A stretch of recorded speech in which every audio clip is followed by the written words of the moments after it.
From the Create menu, I'm going to select Helpers, and then I'm going to change the standard to cat objects, and then I'm going to select a cat parent. And I'm going to scroll down and I'm going to select the game character. And then I just click and drag in the viewport to create the character.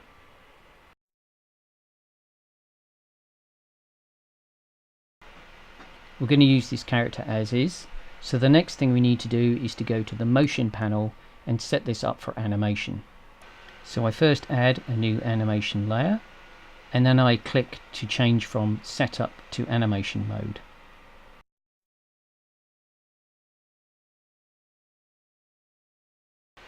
Some important initial basic setup is to make sure that I've got rotation on, that I'm using auto key, and that the rotation is in local space. So I'm going to switch from view space into local space.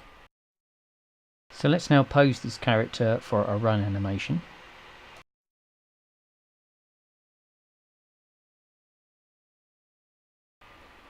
Underneath the foot there is a rectangle, and this is the IK controller, and this is what enables the IK system to work for this leg.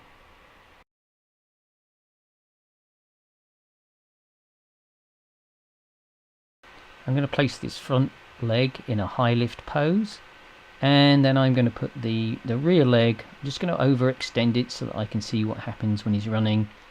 And again, I'm going to rotate this into position. I'm assuming that he's going to be lifting off the ground at this point in the animation. So the arms, they do have an IK chain on them, but not actually enabled it at the moment. So I can just animate the arms as normal with forward kinematics.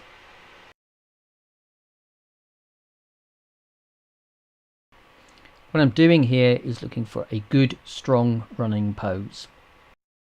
I'm going to adjust my timeline using Control Alt and right mouse button, and I'm going to set this to 32 frames. Once I have my master pose, I'm going to select all the objects and I'm going to force key them. And then I'm going to scrub along to frames 16 and 32, and I'm going to force key those as well. So all of 3 of those frames are exactly the same. At frame 16, which is halfway through the animation, I want the limbs to reverse. I'm just going to set up some marker objects by using the snapshot tool. And these marker objects will make it a bit easier for me to get the limbs in about the right place.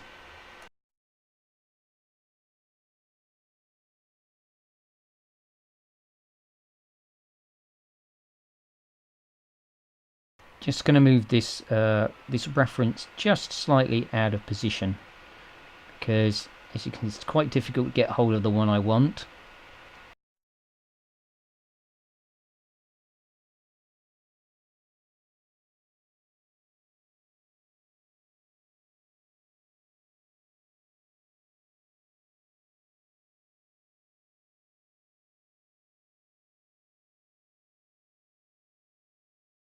That's about right. So what I can do now is I can go in and I can scrub the timeline, and I can just check that these leg poses are working.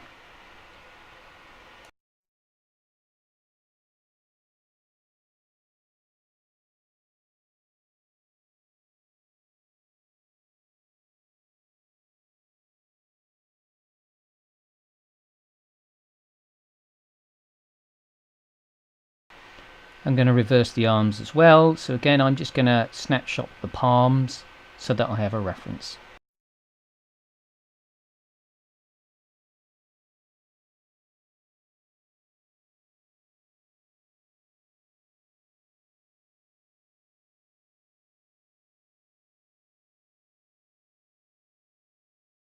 A quick scrub of the timeline just to check the poses. Okay, so we now have 3 key poses. Frame 0 and frame 32 are identical, and then frame 16 is the crossing. This is not a very convincing run animation as the feet don't touch the ground. So now we use a process of successive refinement to improve this animation. Best way to approach this on something like a run or a walk cycle is to start at frames 8, which is midway between 0 and 16, and then frames 24. So I'm going to make sure that I plant this character's right foot on the ground.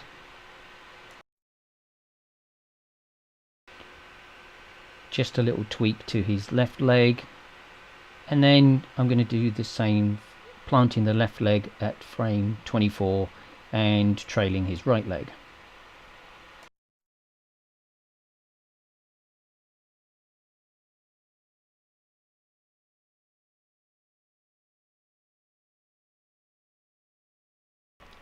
Let's just scrub the timeline to check that the animation is improved.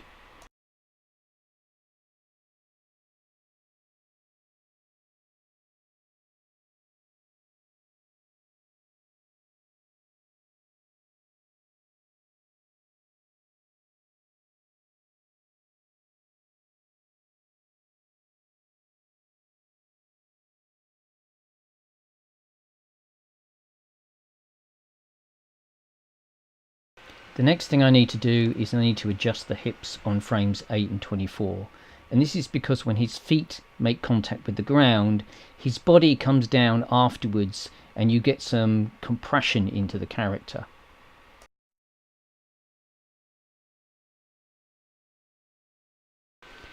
Once I'm happy with the hip drop, what I'm also going to do is I'm going to go back and I'm going to put hip swing on frames 0, 16 and 32, and the swing of the hips is when the legs are outstretched, which we call an A frame. You will actually get some rotation in the hips to kind of extend the range of the leg. At this stage it's really important that you keep your frames 0 and 32 identical, and you can do this by shift dragging the frame.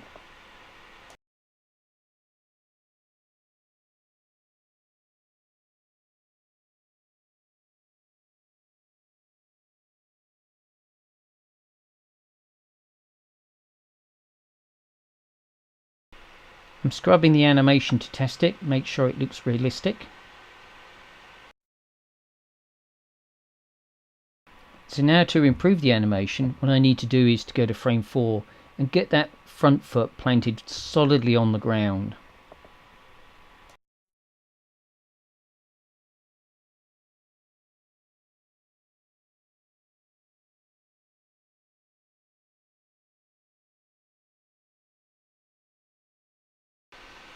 Placement is important here. I want to stretch it out because when you're running your legs do stretch, but I don't want to overstretch it, so you need a little bit of knee bend in order to make it look convincing. Then on frame 20 I need to do the same with the left foot.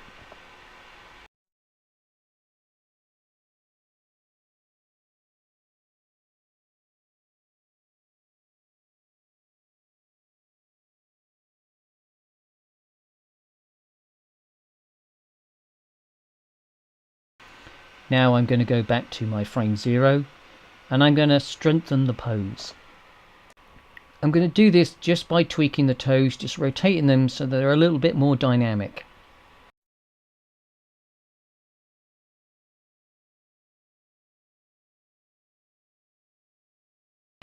As I scrub through the animation, I'm also going to take the time to kind of tweak on those tween frames. The tween frames are the frames that are in between those key poses.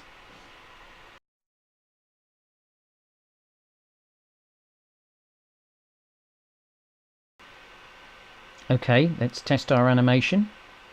Okay, this is looking pretty good.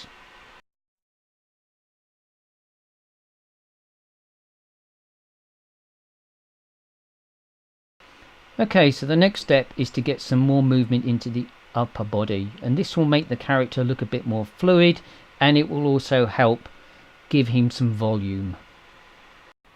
So what happens with the upper body is the shoulders and arms do the opposite of the legs and hips, so they will counter rotate, and this will help the character balance, and it will also mean that the arms will be extended as the shoulders move. Note that again I need to make sure that frame 0 and frame 32 are identical by shift dragging. I'm now just going to come round to the front view and I'm going to check the pose. I suspect the arms are intersecting.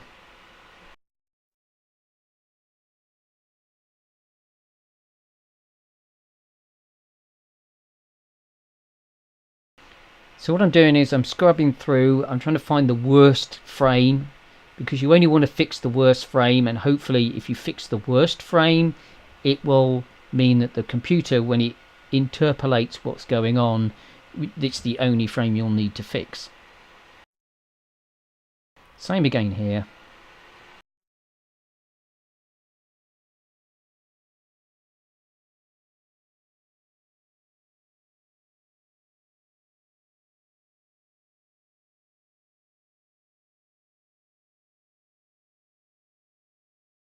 Now what I want to do is I want to tweak the head.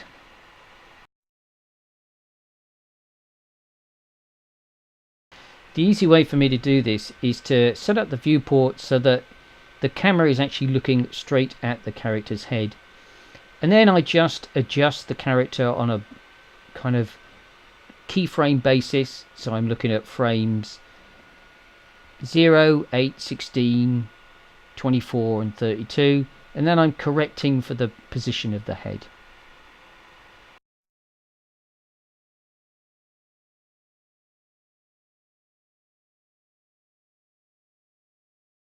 It is important to keep frame 0 and 32 the same. So once again I'm going to shift drag to make sure that the keys are identical at 0 and 32.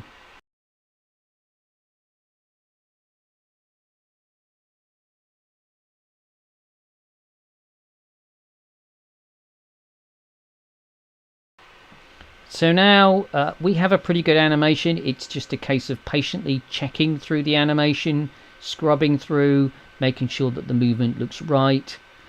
This takes a lot of practice, so it will take a few attempts before you get to understand what you're looking for when you're looking at the fluidity of the motion.